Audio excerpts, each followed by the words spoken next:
What is going on, guys? You have reached Zach Baby TV, and today I'm gonna give you a top 10 strongest monsters / villains from Goosebumps of the original series. So let's get started.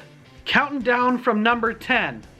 The Lord High Executioner from A Night in Terror Tower. Why? Let me tell you. The Lord High Executioner was the head of the prison tower that was originally a walled fort built by Romans, where prisoners were cruelly treated. Some of these prisoners were imprisoned for just being unable to pay their taxes. The Lord High Executioner was always ready to do what was necessary, and he wanted whoever, whenever, sentenced to death. That's right, Edward and Susanna of York, the true rulers of the land. He was their uncle, and he wanted him dead. Both of them dead, because he wanted the throne for himself. He wanted to claim himself king. But luckily, Margaret, the sorcerer, was friends with the children, helped them escape. But since then, he went into the future trying to get those kids to get his payback. He is one bad mofo. You do not mess with that man, because he will hunt you down anywhere and anytime. Pure,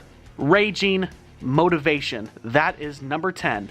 Alright guys, that was number 10. Now number 9 is the Jackolanterns from Attack of the Jackolanterns. Let me tell you why. The Pumpkinheads were creatures who had jack-o'-lanterns for heads and breathed out fire. This was just a disguise of a race of shape-shifting aliens that ate adults. Not children, but they ate adults. Big, plumpy fatties. Yeah, they were cannibals. But not really, because they were not human at all. But they ate human beings, and they could shapeshift. You could be their next meal. That's why they are number 9 on the countdown. Alright guys, for number 8, it's gonna have to be Creeps from Calling All Creeps. Let's talk about it. Creeps were not human whatsoever, more like monsters, almost like reptilians / humanoids, shape-shifting from humans to their original form of nasty lizardness. The Creeps are a race of purple lizard-like creatures, and Ricky had to do what was necessary to survive. But they wanted Creeps to be rulers of the world. That's why they wanted to plant those identity seeds. That's right. And if they succeeded, they could have taken over the world and made Creeps the main race of planet Earth. And that's why they are number 8. Now number 7 on my countdown would have to be Zombies from Welcome to Dead House. Yeah! The zombies are fearless, human-eating, devouring dead people. I wouldn't want to come across them myself. Their only downside is they don't like the light. As long as you stay in the light, you're safe. But as soon as you get into the darkness or a shady place, they'll get you. Zombies are not to be toyed with. All they want to do is eat you alive. That's right, zombies are dangerous, and that's why they are number 7 on the countdown. Alright guys, the countdown continues with number 6. That would have to be Slappy from Night of the Living Dummy 2 and 3. Oh yeah! Slappy is a dummy. Now who are you calling dummy? Do not repeat those words, Karu, Marie, Odana, Loma, Manolu, Karano. Because if you do, Slappy's gonna get ya. Then he's gonna turn you into a dummy and make you his slave. That's right, he is one bad chunk of wood that is not to be toyed with in any way. Oh, I am so glad I'm not a ventriloquist. Oh yeah. There's no way I would want to mess with Slappy. Don't call me Zane. Ain't gonna happen. Number 5 on the countdown. Whew! We are at our halfway point. And you know what that calls for, guys? Soda break! Now, number 5 is gonna have to be Werewolf Skin. Oh, yeah. Werewolf Skin. Oh, yeah. Doesn't take a full moon to get those guys going, and they're hungry, and they're big, and they're fast, and they will catch you, just like a dog catching a human. That's right, there is nobody that can outrun a werewolf. Climbing walls, hopping huge distances, faster than the blink of an eye. By that time, you're just carne asada meat. That's right. Yeah, Werewolf Skin. Oh, man. That definitely had to be in this top 10. Those guys are not to be messed with at all whatsoever. You wouldn't catch me in the woods at night, creeping around trying to snap some photos of them. No siree Bob. I don't mess with werewolves. Heck to the no. No. Period. Scary as hell. Let the countdown continue. Now, number 4 on the countdown would have to be the Blob. From the Blob that ate everyone.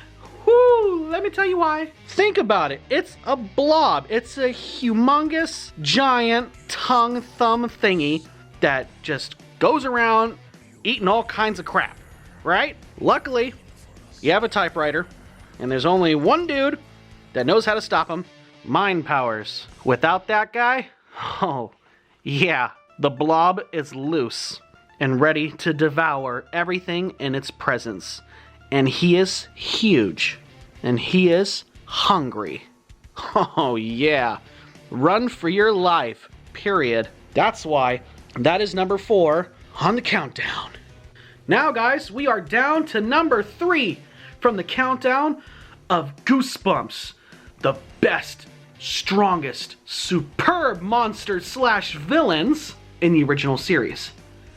And number 3 goes right after number 4, and it's Monster Blood. Now, Monster Blood goes hand in hand with number 4 with the Blob, but Monster Blood is crazier, faster, eats everything in its path, grows in size. Every time it starts eating a bunch of stuff, it gets bigger and bigger. There's no telling how big Monster Blood can actually get. Is there any limit to the size that Monster Blood could become if it's not captured? That is a serious question I don't want to have to answer because I don't want to be involved with it. I want nothing to do with Monster Blood. No, sir. If I seen green goo, this guy's running the opposite direction. Oh, yeah. Now we're down to the top 2, guys. And number 2 would have to be the masked mutant from Attack of the Mutant. Now, the masked mutant is number 2 for a very special reason, because he could change into anything solid, because he could move his molecules into just about anything. A tank, a truck, another superhero, another supervillain, any big wrestler, martial artist. He could turn himself into a missile, into a Navy ship. It doesn't matter. Anything that is solid, that man can change into and destroy you, period. A bulldozer, one of those black pavement trucks. Oh my gosh, like, this guy is scary as hell. Sorry, shaking here from all the frightness that I'm speaking. The masked mutant cannot change into a liquid, and that is his only downfall for not being number 1 on this list. Other than the fact that Skipper Matthews tricks him into turning himself into sulfuric acid and destroys himself. Yeah. So, outside of that, the masked mutant is pretty much one of the biggest and baddest villains there is in Goosebumps. We are down to number 1. Who could it be? You'll be surprised. It's the Genie from Be Careful What You Wish For. Now think about this. You alright?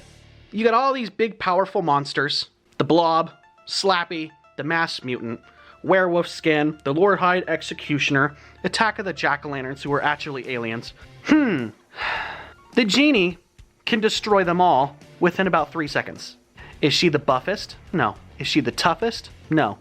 Is she super powerful and just muscular and has lightning bolts coming out of her hands? No, not at all. Not whatsoever. Nothing like that at all.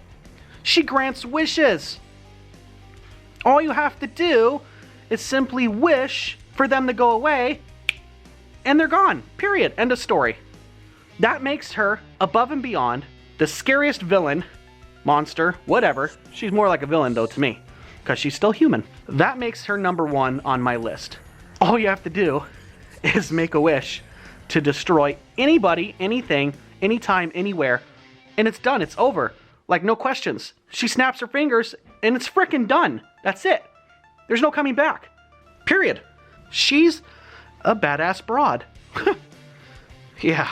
Anyways, guys, that completes my top 10 of the strongest monsters and villains in Goosebumps of the original series. I hope you enjoyed this. Click the like button, share your comments below, subscribe, and I'll check you later.